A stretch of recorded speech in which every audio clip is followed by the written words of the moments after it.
एक शिव भक्त दंपत्ति की माता पार्वती ने ली परीक्षा। आइए जानते हैं एक पौराणिक कथा के माध्यम से।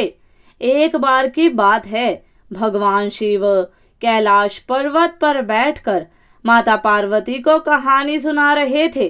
तब भगवान शिव माता पार्वती को कहते हैं कि हे देवी, किसी गांव में एक पति पत्नी रहते थे। पति का नाम गोपाल और पत्नी का नाम सावित्री था। सावित्री बहुत ही धार्मिक प्रवृत्ति की महिला थी। वे लोग बहुत गरीब थे, लेकिन फिर भी वह अपनी झोपड़ी में रोजाना भगवान शिव की पूजा पाठ करती थी। फिर एक दिन की बात है, सावित्री ओम नमः शिवाय, ओम नमः शिवाय मंत्र का जाप कर रही थी। उसकी यह प्रार्थना कैलाश पर्वत पर बैठे भगवान शिव सुन रहे थे और माता पार्वती जी से कह रहे थे, देवी, ये कितनी मीठी आवाज है। यह मेरे अंतर्मन तक पहुंचकर मुझे मंत्र मुग्ध कर रही है। फिर माता पार्वती कहती है, आपने सही कहा है स्वामी, सावित्री के इस जप से तो मैं भी मंत्र मुग्ध हो गई हूँ। फिर भगवान शिव ने कहा, तुम्हें ज्ञात है देवी, उस झोपड़ी में सावित्री और गोपाल रहते हैं, जो कलयुग के कठिन समय में भी वे धर्म का अनुसरण करके आदर्श स्थापित करेंगे। उन्हें देखकर कलयुग के अन्य पुरुष भी प्रभावित होंगे। फिर माता पार्वती कहती है, अच्छा स्वामी, मुझे सब कुछ विस्तार में बताइए कि दोनों पति पत्नी कौन हैं और इनका परिचय क्या है। तब भगवान शिव कहते हैं, हे देवी, सावित्री इस समय झोपड़ी में अकेली रहती है और गोपाल की प्रतीक्षा में उसे व्याकुलता हो रही है, जबकि गोपाल एक जमींदार के घर छोटा मोटा काम करता है। देखो देवी, गोपाल एक लंबे समय के बाद घर लौट रहा है। कठिन परिश्रम से प्राप्त अपनी आय को लेकर अपनी पत्नी के पास जा रहा है। उसे अपनी पत्नी उतनी ही प्रिय है जितनी कि तुम हमें प्रिय हो। फिर माता पार्वती कहती है, मैं देख रही हूँ स्वामी कि आप उनकी बहुत प्रशंसा कर रहे हैं, परंतु मैं एक बात सोच रही थी कि वे पैसों के बिना कैसे अपना जीवन व्यतीत कर रहे हैं। फिर माता पार्वती कहती है, स्वामी, आपकी आज्ञा हो तो मैं उनकी परीक्षा लेना चाहती हूँ, आप मुझे आज्ञा दीजिए। भगवान शिव ने कहा, ठीक है देवी, जैसा तुम चाहती हो वैसा ही होगा। तुम उनकी परीक्षा ले सकती हो कि उनका भरोसा मुझ पर अटल है या नहीं। फिर माता पार्वती उनकी सवारी शेर पर सवार होकर पृथ्वी लोक पर पहुंचती है और इधर गोपाल अपने घर जा रहा था और उधर माता पार्वती एक बुढ़िया का रूप ले लेती है और एक शेर एक छोटी लड़की का रूप ले लेता है। और गोपाल जमींदार के घर से निकलने से पहले एक चिट्ठी अपनी पत्नी सावित्री को लिख देता है और उसमें लिखा होता है, सावित्री, जब तक यह चिट्ठी तुम्हारे हाथों में होगी तब तक मैं आधे रास्ते तक पहुंच जाऊंगा। यहाँ सब कुछ ठीक चल रहा है। जमींदार जी मेरे काम से बहुत खुश हैं। उन्होंने एक खास चीज उपहार के तौर पर दी है। मैं तुम्हें घर पर आकर इसके बारे में बताऊंगा। मुझे सिर्फ उपहार ही नहीं मिला है, बल्कि एक बड़ा पद भी मिला है। अब तुम जल्दी ही देखना, अब यह हमारी गरीबी जल्दी ही दूर हो जाएगी। तुम्हारी बहुत याद आ रही है और खास करके तुम्हारे हाथ के बने आलू के पराठे की। मैं जल्द ही घर लौट रहा हूँ, तुम अपना ख्याल रखना। तुम्हारा गोपाल। चिट्ठी पढ़ते पढ़ते सावित्री की आंखों से आंसू आ जाते हैं और कहती है, आखिर बहुत दिनों के बाद में वे घर लौट रहे हैं। आज उनके लिए उनकी पसंद का खाना बनाती हूँ। और घर के अंदर जाकर एक बड़े से डिब्बे का ढक्कन खोलती है तो वह डिब्बा एकदम से खाली होता है। तो वह कहती है, ऊपर वाले, इसमें तो कुछ भी नहीं है। अच्छा, कोई बात नहीं, उनके आने के बाद ही कुछ करती हूँ। उधर गोपाल बैलगाड़ी में बैठकर आ रहा था और सोच रहा था, पता नहीं सावित्री को मेरी चिट्ठी मिली है या नहीं। बहुत दिनों बाद घर लौट रहा हूँ, बहुत अच्छा लग रहा है। जमींदार जी ने मुझे सोने का सिक्का दिया है, उसे देखकर सावित्री क्या कहेगी, क्या पता आज से हमारी गरीबी खत्म हो जाएगी। फिर गोपाल बैलगाड़ी वाले को कहता है, अरे ताऊ, जल्दी कीजिए, मुझे घर जल्द से जल्द पहुंचना है। फिर बैलगाड़ी वाले ने कहा, हाँ बेटा, चल ही तो रहा हूँ। जैसे ही गोपाल की बैलगाड़ी गांव के नजदीक पहुंचने वाली होती है तो रास्ते में माता पार्वती और उनकी सवारी शेर, जो वेश बदले हुए थे, उनको मिल जाते हैं। फिर माता पार्वती गोपाल और उस बैलगाड़ी वाले को आता देखकर उस लड़की को मारने लगती है और कहती है, मर क्यों नहीं जाती कल मुंह कहीं की। यह सुनकर गोपाल बैलगाड़ी को रुकवाता है और उनके पास जाता है और कहता है, अरे क्या हुआ माँ जी, आप इस बच्ची को क्यों डांट रही हैं। तो वह बुढ़िया कहती है, देखो बेटा, इसके पिताजी सवेरे से काम के लिए बाहर गए हैं, पैसे लेकर घर आएंगे तभी तो खाना मिलेगा। यह इस बात को समझती ही नहीं है, मर क्यों नहीं जाती कल मुंह कहीं की। फिर गोपाल कहता है, अरे नहीं नहीं, आप इसे मत डांटिए। फिर बुढ़िया कहती है, यह समझती ही नहीं है, ऊपर से घर का मालिक कहता है किराया दो नहीं तो यहाँ से चले जाओ। मैं क्या करूं बेटा, बताओ, इस लड़की को लेकर तो मुझे भीख मांगना पड़ेगा। फिर गोपाल मन में सोचता है, यह तो बहुत ही तकलीफ में है, मेरे पास तो जमींदार जी का दिया हुआ सोने का सिक्का है और कुछ नहीं, अब मैं क्या करूं, वो सोने का सिक्का मैं इन्हें ही दे देता हूँ। फिर गोपाल कहता है, माँ जी आपका नाम क्या है। फिर वह बुढ़िया कहती है, मेरा नाम गौरी है। गोपाल फिर से पूछता है, आपके पति कौन है और वे कहाँ पर काम करते हैं। फिर वह बुढ़िया कहती है, मेरे पति का नाम भोला है और वे काम करने के लिए बहुत दूर गए हुए हैं। फिर गोपाल कहता है, अरे आप भोले भैया की पत्नी हैं, मैं तो आपको ही ढूंढ रहा था। यह लीजिए, यह भोले भैया ने आपके लिए ही भेजा है और वो मेरे साथ ही काम करते हैं।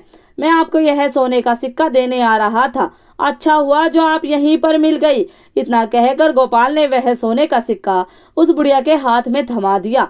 फिर वह बुढ़िया कहती है, तुमने तो मुझे बताया ही नहीं कि वे ठीक ठाक तो है ना, वहां पर सही सलामत तो है ना। फिर गोपाल कहता है, हाँ भाभी जी वो बहुत अच्छे हैं, तो अब मैं चलूं। फिर बुढ़िया कहती है, मेरा आशीर्वाद तुम्हारे साथ है। फिर वह बुढ़िया और वो लड़की वहां से चली जाती है। उसके जाने के बाद गोपाल सोचता है कि मैंने तो मेरा सारा धन इन्हें दे दिया, अब मैं सावित्री को क्या कहूँगा। इस धन से मेरे घर की हालत थोड़ी सुधर जाती। यह आपकी कैसी लीला है भगवान। फिर माता पार्वती कैलाश पर्वत पर पहुंच जाती है तो भगवान शिव कहते हैं, देवी तुम्हारे बिना मुझे यह कैलाश पर्वत सुना सुना लगता है। फिर माता पार्वती अपने आसन पर विराजमान हो जाती है। फिर भगवान शिव माता पार्वती से पूछते हैं, कहिए देवी, जो कुछ मैंने कहा था क्या वह सत्य साबित हुआ कि नहीं, मैं तुम्हारी प्रतिक्रिया जानना चाहता हूँ। फिर माता पार्वती कहती है, स्वामी आपने सही कहा था, गोपाल निर्भीक भी है और बहुत दयालु भी। देखिए उसे जो पुरस्कार मिला था उसने वह भी मुझे दे दिया, सारे पैसे दान कर दिए, यही तो मेरे प्राप्ति है। उसने एक बार के लिए भी संकोच नहीं किया। वे लोग कितने गरीब हैं, इस सोने के सिक्के से उनकी गरीबी दूर हो सकती थी, फिर भी नहीं सोचा। भगवान शिव कहते हैं, तुम सत्य कहती हो देवी, अभी भी उस दंपत्ति के मन में दुख और व्यथा अवश्य है। माता पार्वती पूछती है, स्वामी अब ऐसा क्यों कह रहे हैं, अभी भी उनके मन में दुख है, तो वो परीक्षा में उत्तीर्ण हुआ है, फिर ऐसा क्यों। भगवान शिव कहते हैं, जानती हो देवी, उन दोनों का मन स्वर्ण का है, उनको जितना तपाएंगे उनकी मनुष्यता उतनी ही निखर कर सामने आएगी और पवित्र हो जाएंगे ये दोनों दंपत्ति। किंतु इस बार उनकी परीक्षा मैं स्वयं लूंगा। यदि वे मेरे द्वारा ली हुई परीक्षा में उत्तीर्ण हो जाते हैं तो इस असत्य के संसार में सदा सदा के लिए सत्यते की स्थापना हो जाएगी। उधर गोपाल को घर पहुंचने में थोड़ी देर हो जाती है तो उसकी पत्नी अपने घर में मंदिर में बने में हाथ जोड़कर प्रार्थना करते लगती है, हे भोलेनाथ, बस वे अच्छी तरह से घर लौट आए, इतना ही मैं चाहती हूँ, उनका ख्याल रखना। तभी घर के बाहर से आवाज आती है, सावित्री सावित्री दरवाजा खोलो, मैं आया हूँ। फिर सावित्री कहती है, ऊपर वाले सचमुच आप हमारे सहायक हैं, बस मैं आपसे प्रार्थना कर ही रही थी और आपने उन्हें सही सलामत घर पर भेज दिया। फिर वह दरवाजा खोलती है और कहती है, आ गए आप, अंदर आइए। फिर गोपाल घर के अंदर आता है और कहता है, क्या हुआ, तुम तो बहुत दुबली हो गई हो। फिर सावित्री कहती है, आपने चिट्ठी में लिखा था ना कि आपकी तरक्की हुई है और जमींदार जी ने आपको उपहार भी दिया है, अब आप मुझे बहुत सारा खाना खिलाएंगे और फिर से मैं मोटी हो जाऊंगी। यह कहकर वो हंसने लगती है। फिर सावित्री कहती है, क्या हुआ, आप चुपचाप और उदास क्यों हैं। गोपाल कहता है, अब मैं तुम्हें क्या बताऊं, मैं सब कुछ लेकर घर आ रहा था, लेकिन गाँव के बाहर एक बुढ़िया और एक छोटी बच्ची सी लड़की मिल गई। उनकी हालत हमारे से कई गुना ज्यादा खराब थी, इसलिए वो उपहार और सारे पैसे मैंने उनको दे दिए। सावित्री ने कहा, इसमें उदास होने की क्या बात है। गोपाल ने कहा, मैं इतना गरीब हूँ कि मैंने तुम्हें 2 वक्त का खाना भी नहीं खिला सकता, सावित्री कहती है, मैं यहाँ पर बहुत अच्छे से रह रही हूँ और वैसे भी अच्छे खाने पीने से ज्यादा कीमती आपका मन, आप बहुत दयालु हैं। सच कह रही हूँ, मुझे इसके अलावा और कुछ नहीं चाहिए। गोपाल कहता है, मैं तो घर खाली हाथ आया हूँ। सावित्री ने कहा, आप जो दान करके आए हैं उसके लिए आप दुखी मत होइए। सच कह रही हूँ, आप पर मुझे गर्व है, आपने बहुत अच्छा काम किया है। गोपाल कहता है, लेकिन अब मैं क्या करूं, घर का खर्च कैसे चलाऊं? तो सावित्री ने कहा, आप एक काम कीजिए, सामने वाली जमीन खाली पड़ी है, वहां पर खेती कर लीजिए। गोपाल कहता है, तुम ठीक कह रही हो सावित्री, अब मैं खेती बाड़ी करूंगा। अगर हमारा मन साफ है तो ऊपर वाला हमारी जरूर सुनेगा। सावित्री कहती है, चलो आज खाने का बंदोबस्त हो जाएगा, मैं पड़ोसन से लेकर आई हूँ, आप बिल्कुल चिंता मत कीजिए। फिर अगले दिन गोपाल सामने वाली जमीन को फावड़े से खोदने लगता है और उस जमीन को खोदकर खेती योग्य बना देता है और उसमें गेहूं की खेती करता है और गेहूं की फसल अच्छे से उग जाती है और बड़ी भी हो जाती है। बस अब उसमें धान आने वाला होता है। यह देखकर गोपाल और उसकी पत्नी बहुत खुश होते हैं और सावित्री कहती है, आप देखिए अब सब कुछ ठीक हो जाएगा। तभी अचानक एक दिन मूसलाधार बारिश आती है और उसके साथ जोरदार तूफान भी आता है। फिर गोपाल और उसकी पत्नी उठकर अपने घर से बाहर निकलकर अपनी फसल को देखने जाते हैं तो पीछे से उनकी झोपड़ी भी उड़ जाती है और देखते ही देखते बाढ़ जैसी स्थिति उत्पन्न हो जाती है। उनका पूरा खेत पानी में डूब जाता है और घर भी डूब जाता है। उनके घर के मंदिर में रखा हुआ कलश बहकर बाहर आता है तो उसकी पत्नी उसे उठाकर रोने लगती है। फिर अगली सुबह जब पानी उतर जाता है तब वह अपने खेत में जाकर देखते हैं तो पूरी फसल बर्बाद हो चुकी थी। घर पूरा पानी में डूबकर टूट गया था। फिर गोपाल कहता है, हे भगवान, तुम किस जन्म की परीक्षा ले रहे हो, अब हम क्या करेंगे? यह कहकर गोपाल फूट फूट कर रोने लगता है। सावित्री कहती है, बस कीजिए, आप रोइए मत, ऊपर वाला हमारी परीक्षा ले रहा है, आप देखिए सब कुछ पहले की तरह ठीक हो जाएगा।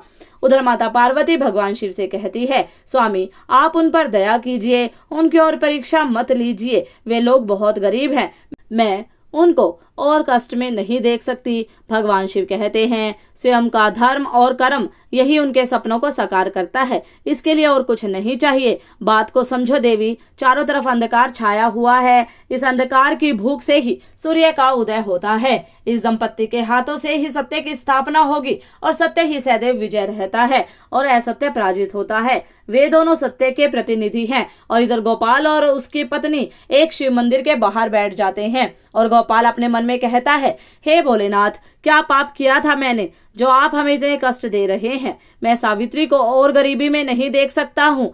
हे भोलेनाथ, मेरी प्रार्थना सुन लीजिए। तभी मंदिर के दूसरे छोर पर भगवान शिव प्रकट होकर एक बूढ़े आदमी का रूप लेकर आते हैं और गोपाल के सामने से गुजरते हैं और उसके सामने एक सोने के सिक्के से भरी थैली गिराकर आगे बढ़ जाते हैं। फिर गोपाल आवाज लगाता है, अरे बाबा सुनिए, यह आपकी थैली यहाँ गिर गई है।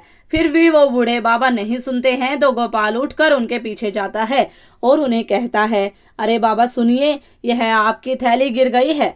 फिर वह बूढ़े बाबा कहते हैं, बहुत उपकार किया है भाई तुमने, मेरे जीवन भर की कमाई इस थैली में रखी हुई थी, इसे लौटाकर तुमने मुझ पर बड़ा एहसान किया है, वरना ऐसे में कौन लौटाता है? गोपाल कहता है, नहीं नहीं, दूसरों का सामान लौटाना तो मनुष्य का कर्तव्य है। फिर बूढ़े बाबा कहते हैं, तुम बहुत ही सच्चे इंसान हो, वरना इस दुनिया में बस झूठे लोग ही व्याप्त हैं। उन सब के बीच तुम बहुत बड़ा उदाहरण बनोगे बेटा। तुम्हें देखकर लगता है कि तुम बहुत गरीबी में जी रहे हो, फिर भी तुम्हारे मन में लोभ लालच नहीं आया, यह बहुत बड़ी बात है। देखना, इस सत्य का फल तुम्हें अवश्य मिलेगा, यह मेरा आशीर्वाद है। अब मैं चलता हूँ। फिर गोपाल और उसकी पत्नी अपनी टूटी हुई झोपड़ी में वापस चले जाते हैं।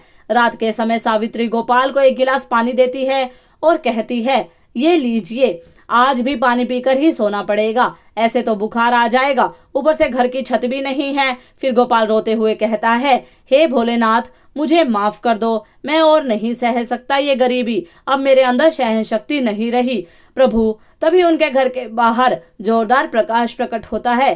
गोपाल और उसकी पत्नी घर के बाहर जाते हैं तो वे देखते हैं वही बुढ़िया, बच्ची और वही बूढ़े बाबा तीनों एक साथ दिखाई देते हैं और थोड़ी ही देर में वे तीनों भगवान शिव, माता पार्वती और शेर के रूप में परिवर्तित हो जाते हैं। गोपाल कहता है, सावित्री, कहीं मैं सपना तो नहीं देख रहा हूँ? भगवान शिव और माता पार्वती साक्षात हमारे सामने खड़े हैं। फिर सावित्री कहती है, यह सपना नहीं है, हकीकत है। देखिए भगवान शिव हमारे बुलावे पर आ गए हैं। फिर दोनों पति पत्नी कहते हैं, भगवान शिव और माता पार्वती की जय हो। इतना कहकर वे दोनों उनके चरणों में गिर पड़े। माता पार्वती कहती है, तुम्हारा इतना साफ मन देखकर हम प्रसन्न हो गए हैं। ये जो हमने तुम्हारे पैसे लिए थे तुम्हारी परीक्षा थी। तुम्हारा मन इतना साफ है कि सृष्टि के सारे लोग तुम्हें हमेशा याद रखेंगे। भगवान शिव कहते हैं, मैं तुम्हें वरदान देता हूँ कि आज के बाद तुम्हें कभी दरिद्रता का सामना नहीं करना पड़ेगा। तुम सदैव सुखी रहोगे और आज के बाद से तुम जीवन में हमेशा उन्नति करोगे। फिर गोपाल कहता है, आपकी कृपा दृष्टि हमेशा हम पर बनी रहे। जिंदगी में जितनी भी मुश्किलें आए हम सदैव केवल सही राह पर ही चले, ऐसा आशीर्वाद हमें दीजिए प्रभु। भगवान शिव और माता पार्वती ने कहा, तथास्तु, और यह कहकर वे अंतर्ध्यान हो गए। अब गोपाल और उसकी पत्नी दोनों वापस घर में जाते हैं तो देखते हैं वे दोनों थैलियां उनके घर में पड़ी हुई थी। एक थैली तो वो थी जो गोपाल को जमींदार ने दी थी और दूसरी थैली वो थी जो उस बूढ़े बाबा की सोने के सिक्के से भरी हुई थी। अब उस धन से वो दोनों पति पत्नी हंसी खुशी रहने लगे और उस धन से उनकी सारी गरीबी दूर हो गई। तो भक्तों, आपको हमारी ये कहानी कैसी लगी कृपया कमेंट बॉक्स में जरूर बताएं। वीडियो पसंद आई हो तो वीडियो को लाइक शेयर सब्सक्राइब करें। धन्यवाद।